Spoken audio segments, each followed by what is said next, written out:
తిరుగుతూ వారు బదిలీల కోసం కాళ్ళ వేళ్ళ పడుతూ ప్రదక్షిణలు చేసేటువంటి పరిస్థితి, అలాంటి అగత్యం ఈ చిన్న ఉద్యోగులకి మీరు ఎందుకు కల్పించాలి? నేను వింటున్నటువంటిది ఏమిటంటే 20,000 నుంచి ₹1,00,000 ఈ రికమెండేషన్ లెటర్ కోసం ఇవ్వాల్సి వస్తుంది ఈ చిన్న చిన్న నాయకుల దగ్గర నుంచి ఎమ్మెల్యేల వరకు అని బయట జనం చెప్తూ ఉన్నారు. ఎక్కడి నుంచి తెస్తారు వీళ్ళు? వాడికి వచ్చేటువంటిది 25,000. ₹1,00,000 ఇచ్చి ఒక రికమెండేషన్ తెచ్చుకుని ఒక ట్రాన్స్ఫర్ చేసుకోగలుగుతాడా?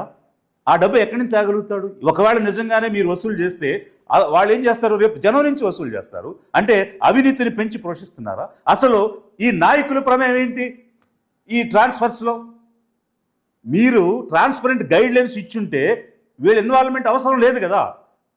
సీనియారిటీని బట్టో, వాళ్ళ ఏజ్ని బట్టో, వాళ్ళ ఎడ్యుకేషనల్ క్వాలిఫికేషన్ బట్టో రకరకాలైనటువంటి ప్రయారిటీస్ ఇచ్చి మీరు ట్రాన్స్పరెంట్గా చేయలేరా? ఇది కూడా చేతకాని ప్రభుత్వమా? ఇది లంచాలు ఇచ్చి బదిలీలు చేయించుకోవాలా? దాన్ని మీరు ఎంకరేజ్ చేస్తున్నారా? చివరికి అది ఎక్కడికి డ్రిల్ డౌన్ అవుతుంది? అది ఎక్కడికి ట్రికిల్ డౌన్ అవుతుంది?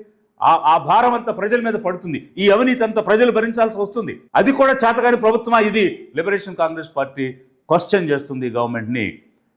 మేము డిమాండ్ చేస్తున్నామనంటే మీరు చేసే బదిలీలకు ట్రాన్స్పరెంట్గా పారదర్శకమైనటువంటి మార్గదర్శకాలు ఇవ్వండి.